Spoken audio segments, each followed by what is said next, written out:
Хэрэв та төгсөх ангийн математикийн багш бол анхаарлаа энд хандуулаарай.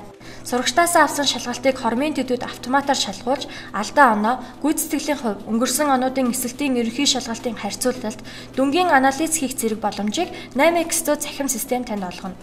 Шалгах заавар. www.8x100-ийн сайт руу ороод хэрэв номын 2 дугаар хэрэглэгч бол 2 товчийг, 3 дугаар номын хэрэглэгч бол 3 товчийг дарна. Таныг 2 дугаар номын хэрэглэгч гэж үзээд 2 товчийг дарвал дараах цонх гарна. Шалгах товч буюу цэнхэр товчин шалгах горим руу шилжүүлнэ. Шалгалтын хувилбар, сурагчийн нэрийг сонгоод хариултыг бөглөж оруулна.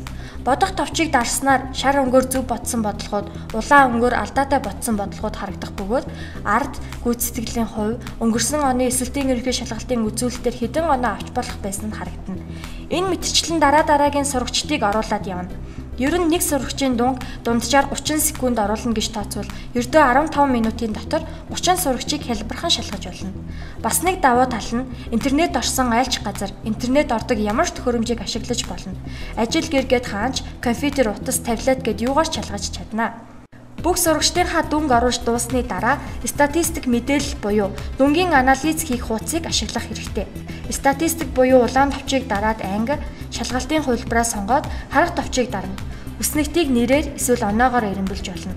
Энэ хүснэгтээс бодлого тус бүрт ирэх дундаж гүйцэтгэлийг харснаар аль сэдвээр илүү анхаарах, аль сэдв боломжийн байгаагаа дүгнэж болно.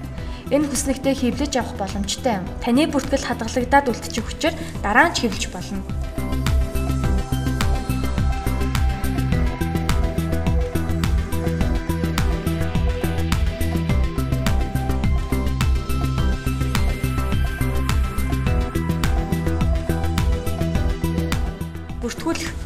Бүртгүүлэх буюу ногоон товчийг дараад бүртгүүлэх бол гэсэн товчийг дарна.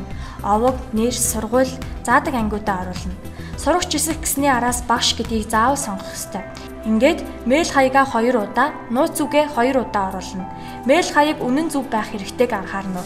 Бүртгэх товчийг дараад бүртгэл амжилттай боллоо гэх бичиг гарна. Энэ үед та мэйл хаягаа шалгах хэрэгтэй.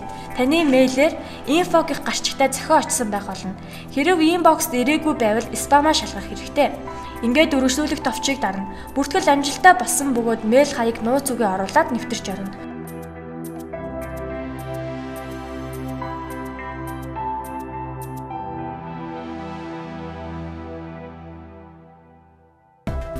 Сурагчдаа оруулах. Шалгах буюу цэнхэр товчийг дарна. Энд анх эхэлж бүртгүүлсэн багшийн хувьд сурагчдын мэдээлэл хоосон байна. Энд та сурагчийн нэр хэсэгт сурагчийн нэрийг, анги бүлэг хэсэгт бүлгээ оруулна. Сурагч бүрийг оруулна.